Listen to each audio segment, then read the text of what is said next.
నెల్లూరు నగరంలోని రామచంద్రారెడ్డి ప్రసూతి వార్డు విశ్వమాత సేవా ఫౌండేషన్ ఆధ్వర్యంలో దుబ్బిశెట్టి మల్లికార్జున జన్మదినం సందర్భంగా బ్రెడ్లు పండ్లు పంచడం జరిగింది। ఈ సందర్భంగా ఫౌండర్ దుబ్బిశెట్టి కళ్యాణి మాట్లాడుతూ ప్రతి ఒక్కరూ తమకు ఉన్నంతలో చేతనైనంత సహాయం చేయాలని మానా ఫౌండేషన్ తరపున ఎప్పుడు చేస్తూ ఉంటామని, రామచంద్రారెడ్డి హాస్పిటల్తో మాకు చాలా అనుబంధం ఉందని, మా నాన్నగారి స్నేహితులు డాక్టర్ శేషారెడ్డి గారు ఇలాంటి చిన్న చిన్న సహాయాలు చేయాలనుకుంటే మా ఫౌండేషన్ను సంప్రదించాలని కోరారు। ఈ కార్యక్రమంలో doctor gynaecologist Rajalakshmi, retired army officer Raju మరియు ఫౌండేషన్ సభ్యులు చంద్రకళ, భరత్, మల్లికార్జున, రాము తదితరులు పాల్గొన్నారు। ఈరోజు విశ్వమాత సేవా ఫౌండేషన్ తరఫున రామచంద్రారెడ్డి హాస్పిటల్లో ఉన్న ప్రసూతి వార్డులో మా తమ్ముడు దూబిశెట్టి మల్లికార్జునరావు గారి జన్మదినం సందర్భంగా ఈరోజు వారికి బ్రెడ్ పండ్లు అందజేయడం జరుగుతుందండి।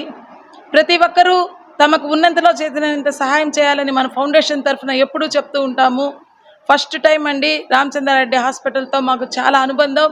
మా నాన్నగారి స్నేహితులు డాక్టర్ శేషారెడ్డి గారు ఈరోజు ఇక్కడ ప్రోగ్రాం చేయాలని మా తమ్ముడు కోరగా మేము వచ్చిన వెంటనే పర్మిషన్ ఇచ్చినందుకు ఆసుపత్రి సిబ్బందికి ధన్యవాదాలు తెలుపుతూ, ఇక్కడికి పిలిచిన వెంటనే వచ్చిన మా ఫౌండేషన్ సభ్యులు భరత్, మల్లి, రాము, చంద్రకళ గారులకు కూడా మా ఫౌండేషన్ తరఫున ధన్యవాదాలు తెలుపుతూ, దూబిశెట్టి మల్లికార్జునరావు గారు ఇలాంటి పుట్టినరోజులు ఎన్నో జరుపుకోవాలని, ఆ భగవంతుని ఆశీస్సులు ఎల్లప్పుడూ ఉండాలని కోరుకుంటూ, ఇలాంటి చిన్న చిన్న సహాయాలు ప్రతి ఒక్కరూ చేయాలనుకుంటే మమ్మల్ని సంప్రదిస్తే మేము మీ తరఫున మేము వెళ్ళి అవసరమైన వారికి సహాయం చేస్తామని మా ఫౌండేషన్ తరఫున కోరుకుంటున్నాం।